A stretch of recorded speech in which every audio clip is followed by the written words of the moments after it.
Please join us for a very special Taps at Twilight Memorial Day concert and tribute. The Rotary Club of St. Simon's Island has arranged a special program to honor the men and women who have fallen in the service of our country, those who have valiantly served and returned, and those who are serving today. Stay tuned. It's all coming up next, right here on Golden Isles TV.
We've been traveling far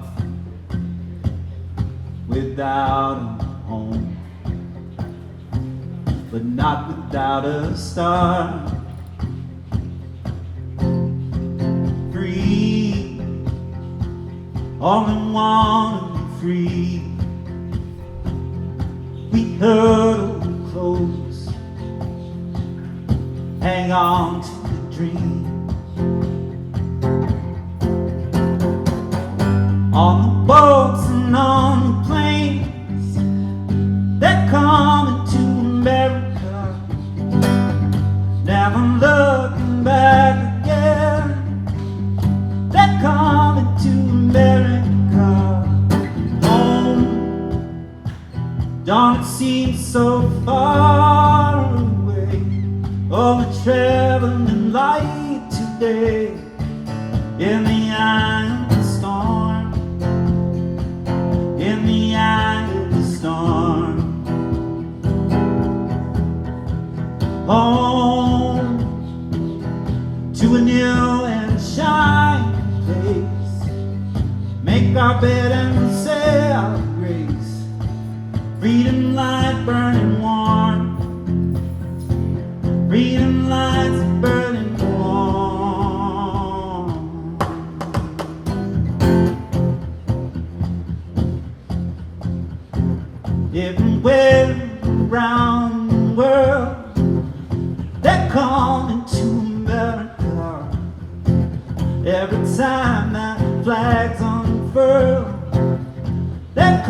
coming to America.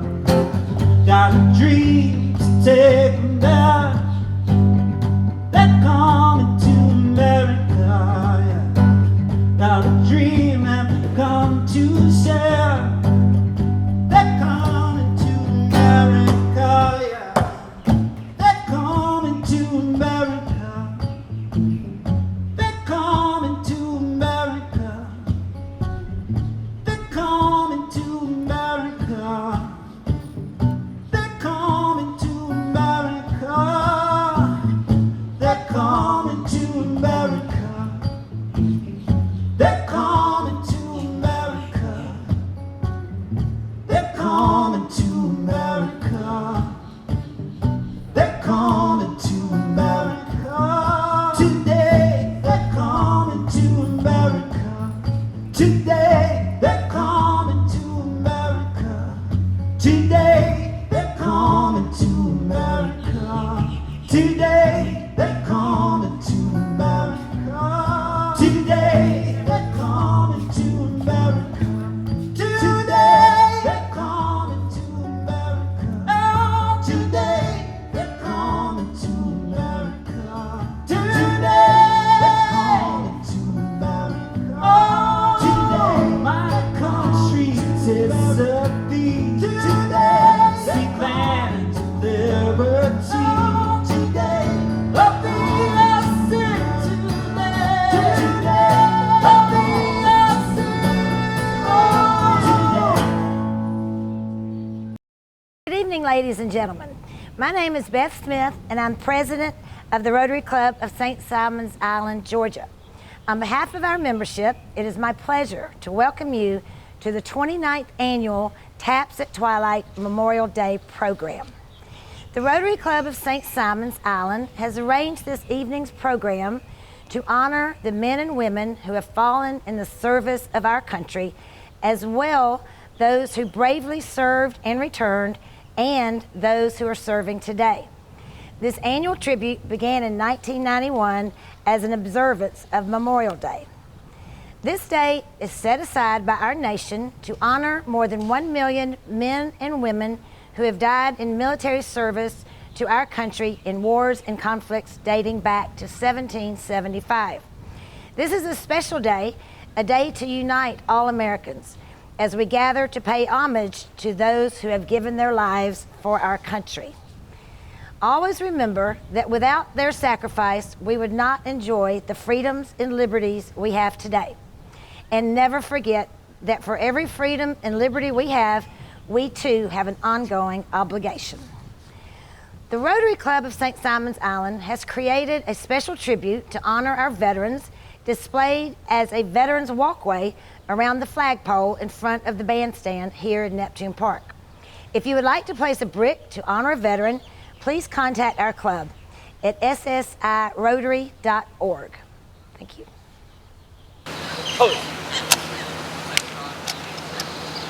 Ready, cut. Forward, arch. Color guard, hold. Reset, colors. Ready, step.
march.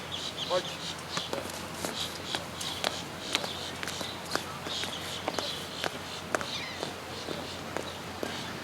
Color line. Hold. Order. Color. Ready. Cut.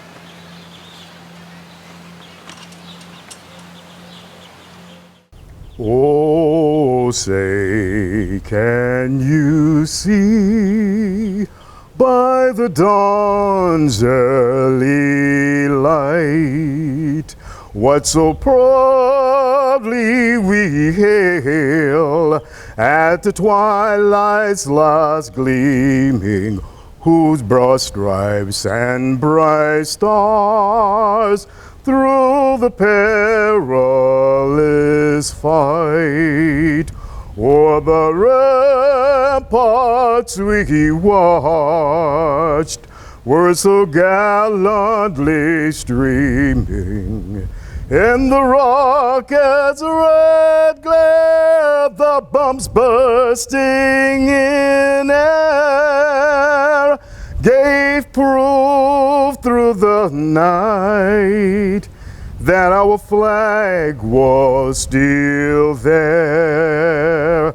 Oh, say does that star-spangled banner yet wave o'er the land of the free and the home of the brave?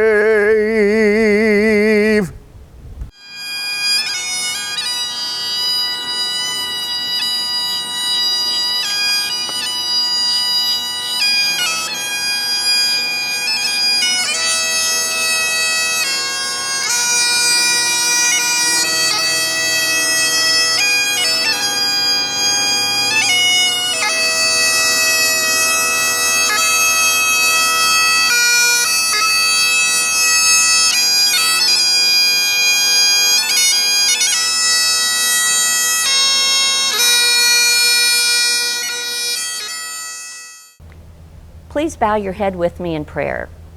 Lord, thank you for your loving hand, guidance, and protection in our country. Thank you for blessing our nation with extraordinary men and women of our armed forces. You gave them the spirit of courage and willingness to give their lives for our country. Lord, our prayers are with them and those that love them. They've always been and will always be our bravest and our finest. Let peace prevail among all nations, O Lord. But if it doesn't, we accept that you have appointed those to accept the call.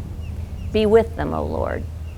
Thank you for your goodness to our country in the past, the present, and in the future.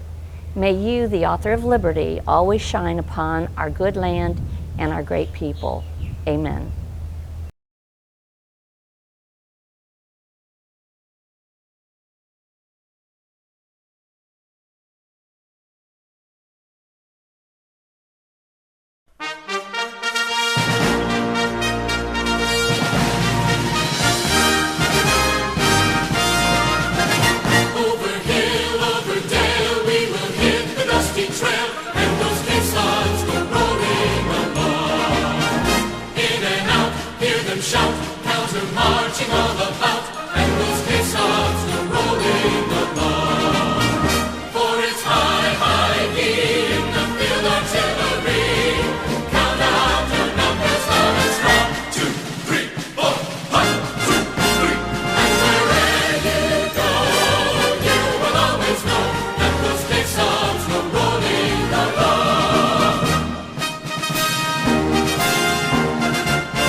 The National Guard has a rich history in supporting our nation and honoring the service and sacrifice of our veterans that have lived and died so that we can all enjoy the freedoms of our nation. Ever since the first muster in 1636, citizen soldiers of every state and territory within our nation have been called upon during hurricanes, tornadoes, floods, winter storms, civil unrest, and now pandemics. It is because of great citizens like you and events like we are celebrating today at Taps at Twilight that putting on a uniform in service to our nation brings pride to ourselves and to our families. Most citizens recognize the National Guard for our support to our state, but are less aware of our storied and proud history in support of our country on foreign soils. During this presentation, you will hear about one of the many stories of bravery by your citizen soldiers. You will learn of the amazing camaraderie and support from all aspects of our military that went into accomplishing the mission and saving the lives of our brothers in arms. It is my hope that at the conclusion of this presentation, you understand the story didn't end when the battle was won and the soldiers that lived walked off the battlefield. That there is no greater purpose than serving our country and no greater pride than honoring those who have died in support of that which we hold dear. On behalf of Memorial Day Remembrance this week and this weekend, I'd like to take a couple minutes to talk about the 30th Infantry Division and the Presidential Unit Citation. The Presidential Unit Citation is an honor given to units that have done great things for our country. And the 30th Infantry Division in World War II was one of those units.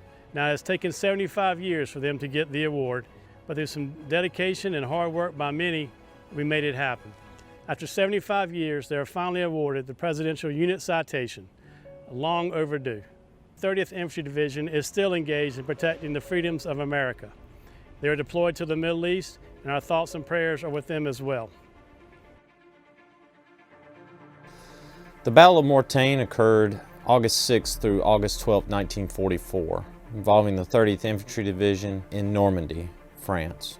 Hitler's plan was to draw several of his best and most experienced panzer or tank divisions from across the front. The goal of these units would be to drive straight through Mortain, and where the 30th would be positioned on August 6, 1944, break through the 30th lines and recapture the seaport at Avranches, and therefore split the Allied forces in two. How was he going to do this? As I said earlier, he gathered his best German panzer or tank divisions that was available to German's 7th Army, which encompasses almost 5 divisions. Now, of course, these German divisions by this time were not full strength, but it included some 70,000 of the Germans' best troops from across the front. Hitler was taking a great risk by pulling those troops from in front of Montgomery and also George S. Patton's 3rd Army operating under Bradley's 12th Army Group to the south in order to gather this strong of a force to make this breakthrough to the sea.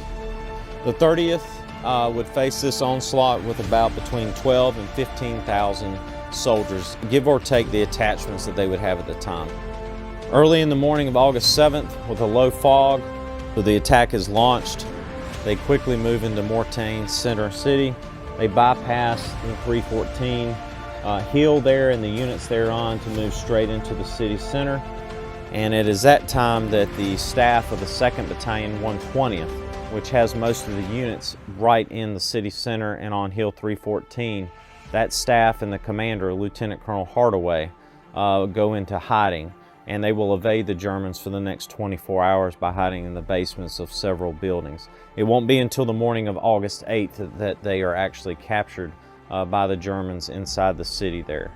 But very quickly, people begin to realize that this is a massive German counterattack, the likes of which no one has seen since the D-Day landings on June 6, 1944. By August 9th, the Germans have isolated all the units on Hill 314 from the 2nd Battalion of the 120th Infantry. But basically 2 commanders have taken control up there at the time, Captain Reynolds Erickson and Lieutenant Ralph Curley. They both have basically 2 company pluses of soldiers up there, and they're commanding what is left of the entire battalion on the hill. And it's on August 9th that Ralph Curley is approached into his position by a white flag of parley or negotiation, and a German SS officer enters the lines escorted by 30th soldiers to Curley, and he asks Curley, compliments Curley first of all on the performance of the soldiers under his command and the stand that they've made there on Hill 314, but lets him know unless that they surrender at that point, that they will attack later that night and they will show them no quarter or will kill all of them. And Curley lets him know in no uncertain terms that they will not surrender, and that they will not surrender until the last bayonet that they have is broken off in their bellies. And then he tells them to get off of his hill. And that is an account that was eyewitnessed by one of our veterans of the 30th, Private Tony Jaber, who's relayed that story to me several times.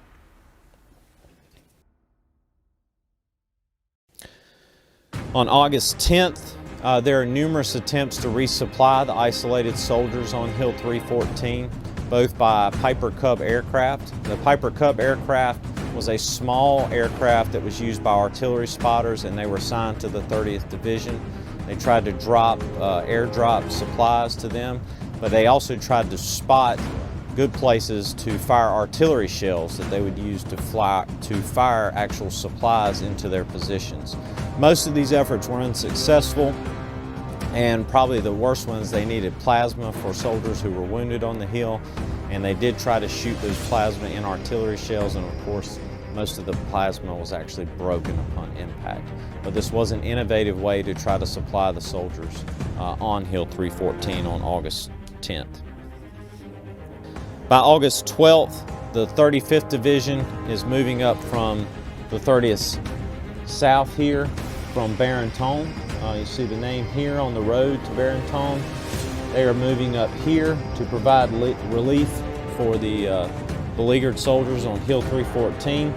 The 30th continues to use E Company, the 117th, and other task forces, but now adds the 119th to try to help relieve from the north the isolated soldiers there on 314, and in all other areas reinforced by Combat Command B of the 3rd Armored Division and the 12th Infantry Regiment of 4th Infantry Division. The 30th pushes back any advances made by 2nd Panzer Division and the 116th Panzer Division here in the north, and the 30th is in the process of restoring the lines. And by August 12th, Hitler has been convinced to call off his first counteroffensive at Mortain. In early May of 1945, the 30th Infantry Division captured German General Dittmar, who was the German Army's chief propaganda minister. He had access to the highest levels of command of the Nazi high command throughout the entire war. And one of the things he told his 30th Division interrogators was, after the victory at Mortain, we knew all was lost for Germany. It was considered by the Germans to be one of their greatest defeats and led to their ultimate defeat, especially in Europe in 1944 and 1945. In 1947, the Army and those in the Army began to recognize the significance of that battle and the strategic importance it had on the Allied victory in Europe. So several of those officers involved in that, General Lawton Collins especially, who was the 7th Corps commander and had the 30th attached to him during the Battle of Mortain, input the 30th for the highest honor that any division could be recommended for, the Presidential Unit Citation. That citation, and I'll read some sections from it today, was boarded by a group of Army officers, senior Army officers who are since unnamed, but we do know that it was endorsed by the entire chain of command. General Lawton Collins, the 7th Corps commander, Courtney Hodges, the 1st Army commander, who had been next in charge of the 30th at the time, and then finally the 12th Army Group commander, Omar Bradley himself, who would later become a general of the Army and only other 5-star general of the United States Army. That report was put together, the citations were put together, and the board reported in 1947 the following about the 30th victory at Mortain. The failure of the 30th Division here at Mortain would have caused a revision of Allied plans second only to a failure at Normandy on D-Day. In comparison, for example, with the defense of Bastogne by the 101st Airborne Division and its attachments, it is believed that the accomplishments of the 30th Division and attachments at Mortain were equally outstanding and deserving. The closing of the Avranches-Mortain corridor would have been probably a greater tactical success for the enemy than the reduction of the Bastogne defenses. By 1951, the Army was engaged in Korea and several other places, and General Collins by that time had become Chief of Staff of the Army, and he made the decision that there would be no more discussions regarding presidential unit citations for World War II divisions. The 30th Division never gave up at Mortain, and the veterans certainly never gave up their dream of seeing that award recommendation fulfilled. So for years after that, time and time again, the World War II veterans of the 30th Infantry Division petitioned their elected congressmen, the Army, and the Department of Defense to try to get the 30th Presidential Unit Citation for Mortain approved. It wasn't until March of 2020, well of 75 years after that battle at Mortain, that that dream finally became a reality. On March 10th, the President of the United States announced it was his intent to have the Army award the Presidential Unit Citation to the 30th Division for its actions at Mortain. Well, first I'd like to thank everybody for their interest in what ultimately resulted in the Presidential Unit Citation 75 years after the fact finally being awarded. And there's no doubt about it, there's been an awful lot of people that have been very much involved in this effort for quite a number of years. But absolutely none of us can take the credit away from the men who served in Mortain, who actually served in World War II. The fact that they finally got their just recognition is something that we can all celebrate. So eventually things do work. I guess that's the bottom line. We finally got it into the hands of the President of the United States. Since this is the Presidential Unit Citation, that's where it should have ended up anyway. Well, it just so turned out that we had a North Carolina National Guard officer that was just coming in who worked inside the White House, worked at the time for the Chief of Staff of the President, General Kelly. So I posed to our young new lieutenant there. I said, is it possible for me and a couple World War II veterans from Old Hickory to meet the President when he comes off Air Force One and we meet him at the bottom of the plane, bottom of the steps? He made a few phone calls, contacted the right people. Next thing we knew, within a matter of hours, we had the approval, and indeed we were now part of the official welcoming party for President Trump when he arrived in Charlotte some 3 days later. So very, very fast turn of events.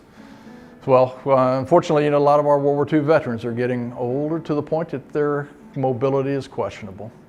Yeah, but we did have one gentleman who is still very mobile, who happened to live close to Charlotte, a guy by the name of King Kenny. He was a sergeant at Mortain, worked for a tank destroyer unit, and was indeed a Mortain veteran. So who better to make this appeal to the President than King Kenny? So here we go. We're in Charlotte. The day is coming. And as the President came off Air Force One, of course, he stopped. He greeted every one of our congressmen, to include our Lieutenant Governor, Dan Forrest, and eventually made his way to me. I saluted him. I welcomed him to North Carolina, and before I could say anything else, and the President just cut me off and said, you're the World War II veteran. It's an honor to meet you. So my job was done. I gladly stood on the side. King Kenny presented the President the book that had been assembled. They gave the executive summary of all the efforts for the PUC, Presidential Unit Citation for the 30th Infantry Division. The President was grateful, told him, said, thank you very much for the book. He said, please tell me, what do you want me to do with this book? And King Kenny was very, very upfront. He said, I want you to award the Presidential Unit Citation to all the members of the 30th Division for our actions at Mortain. He said, do this not only for myself and for all of us that are still alive, but also for those that are no longer with us, for they indeed had performed miraculous and gallant service at Mortain, saving the Allied war plan at the time. Well, the President looked at it, and about this time, all the North Carolina congressional delegation that had preceded us in line now had formed up behind us, almost like a chorus, overlooking our shoulders, and they're now witnessing and seeing what's going on. And without even having to ask them to jump in, they all automatically did, because they had been involved in this effort for quite a number of years as well. And all of them told the President that indeed, we've been working hard on this, they deserve it, and Mr. President, you need to do this. The President's final reply back to King Kenny says, look, he said, I'm going to look at this. He says, as long as I don't see anything in here that I disagree with, I'll do it.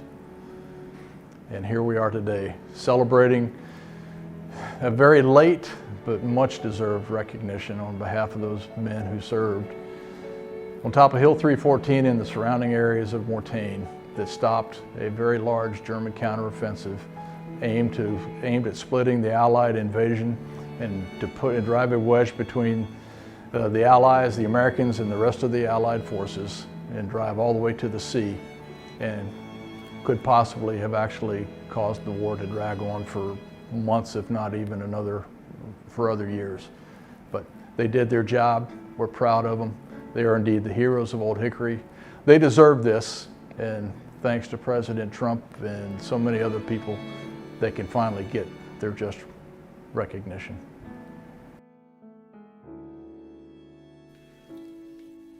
The citation reads as follows. By direction of the Secretary of the Army, the Presidential Unit Citation is awarded to the 30th Infantry Division for extraordinary heroism and action and outstanding performance of duty against armed enemy forces from 6 August 1944 to 12 August 1944 in the vicinity of Mortain, France. On the night of 6 August 1944, following a hasty occupation of positions vacated by a friendly unit, the 30th Infantry Division and sighted units withstood the first of many attacks launched by an aggressive enemy making a desperate attempt to drive to the sea at Avranches to seal off the American penetration and sever the communications of the Third Army. All available personnel, including clerks, messengers, and drivers, were committed against the powerful enemy infantry tank teams that followed closely behind, paralyzing mortar and artillery fire. Frequently, frontline companies, after heavy fighting, were overrun by the numerically superior enemy. Several of them, completely cut off from friendly units, exhibited great gallantry and fortitude against repeated attacks, spurning enemy offers of surrender. It seemed that the almost overwhelming superiority of the foe in both personnel and armor would cause a complete breakthrough, when heroically the attack was stopped. The command immediately began an offensive. Aggressively fighting back, the 30th Infantry Division and sighted units restored its original defensive lines, relieved its isolated elements, and destroyed the opposing hostile forces. Under unceasing enemy fire and often in the face of extreme danger, many individual acts of heroism were performed without regard for personal safety, and the bravery and unswerving devotion of duty to all forces made possible the complete and brilliant victory. Their conduct was in keeping with the highest traditions of 7th Corps, 12th Army Group, and the Army of the United States. Today, we not only honor the men who died on the Hill, but what they died for, and how we, the soldiers that carry their torch, ensure that they are never forgotten. I hope you've enjoyed today's event. Old Hickory.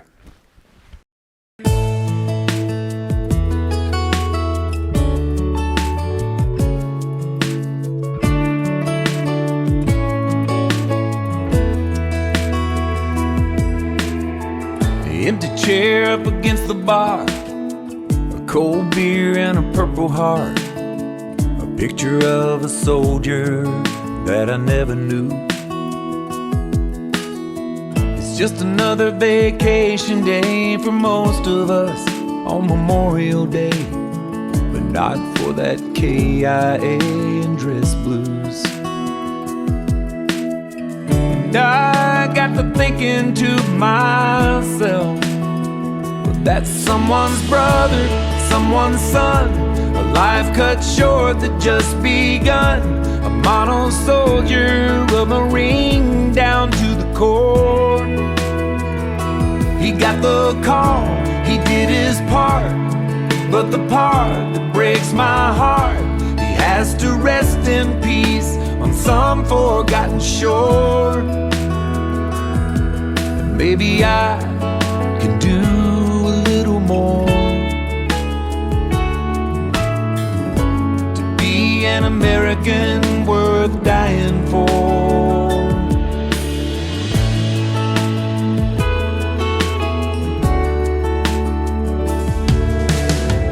An ice chest and a fishing pole, a beach blanket and my 8-year-old. He said, "Dad, this is the best day of my life." I took a breath and I said a prayer that he never goes over there. In that moment I felt the weight of the sacrifice. Someone's daughter, someone's son, a life cut short that just begun. I can't go back now to the man I was before. They got the call, they did their part, but the part that breaks my heart, they have to rest in peace on some forgotten shore. Maybe I can do just a little more to be an American worth dying for. Worth dying for.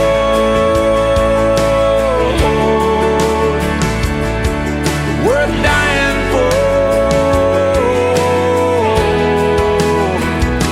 They got the call, they did their part, but the part that breaks my heart, they have to rest in peace on some God-forsaken shore.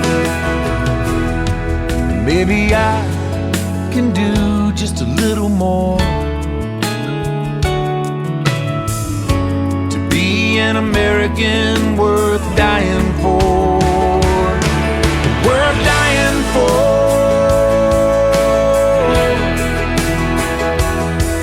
Worth dying for.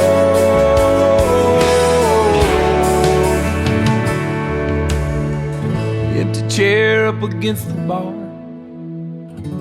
a cold beer and a purple heart.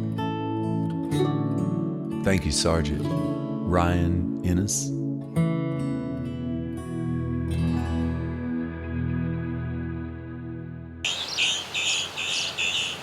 Harry. Color. Ready. Cut. Out of march. March.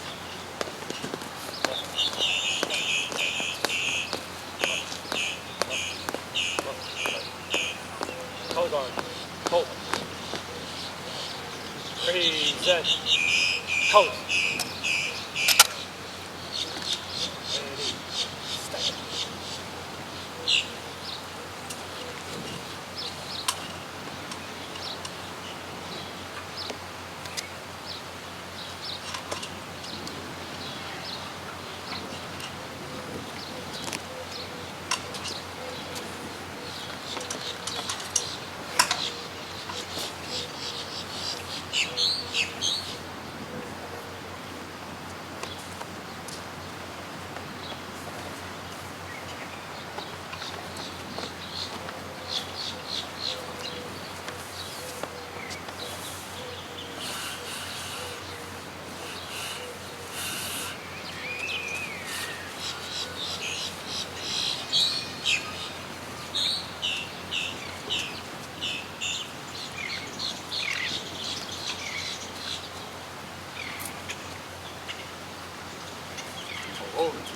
Oh, fall off.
Harry, hold. Ready, go. Forward.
Mine eyes have seen the glory of the coming of the Lord. He's trampling out the vintage where the grapes are ripe are stored.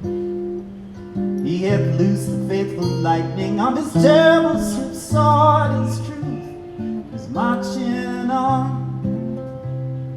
Glory, glory, hallelujah. Glory, glory, hallelujah. Glory, glory, hallelujah. His truth is marching on. He sounded forth the trumpets that shall never call retreat. He is sifting out the hearts of men before his judgment seat. Oh, be swift, my soul, to answer him. Be jubilant, my feet, our God is marching on. Glory, glory, hallelujah. Glory, glory, hallelujah. Glory, glory, hallelujah. His truth is marching on.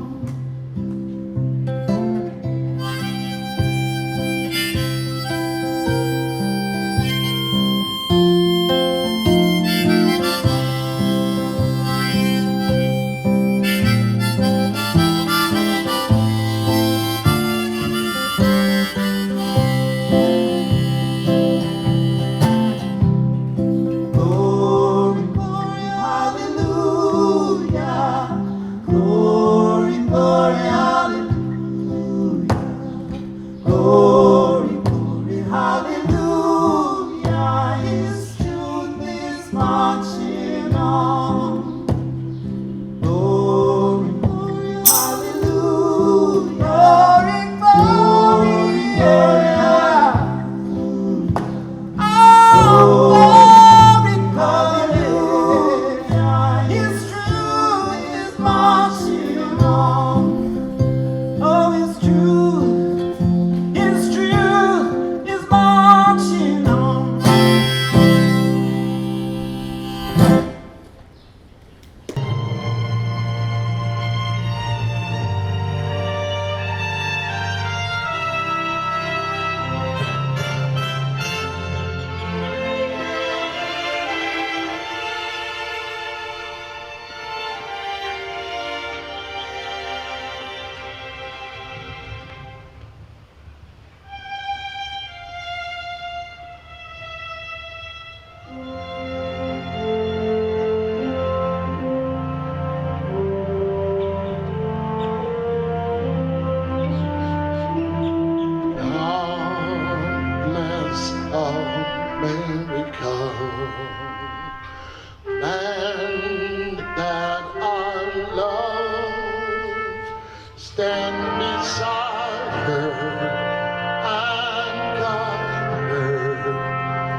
The fighters were broken, the lines had collapsed. The word that was spoken, previously unspeakable act. Oh, lay down your arms, raise up your hands, and surrender, surrender at last.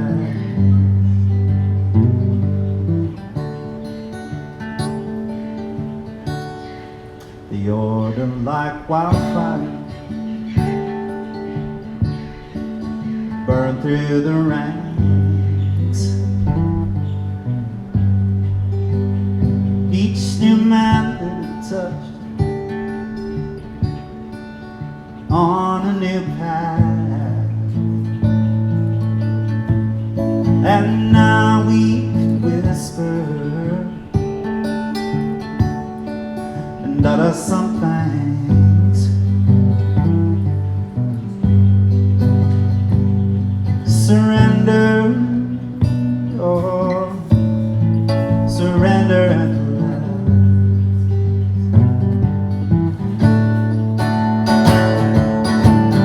All we ever knew was glory and war.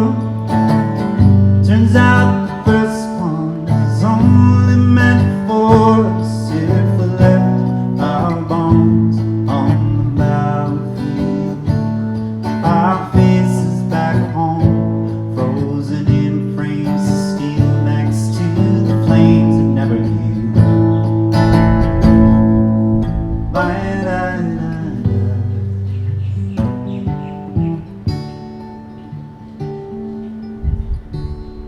Well, it's strange feeling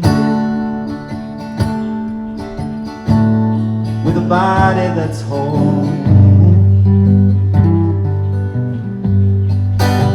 They made sure to close every cut, oh, and to set every bone. But when I asked the healer to return me my soul, she said, hey, that's between you and your God. Besides, we can't return something that never was alone. Yeah, all I ever knew was glory and war. Turns out the first one is only meant for me if I left my bones on the battlefield. My face back home, frozen in a frame of steel next to the flame that never heals. Oh, I was forged for war, so I thought I was iron. I was forged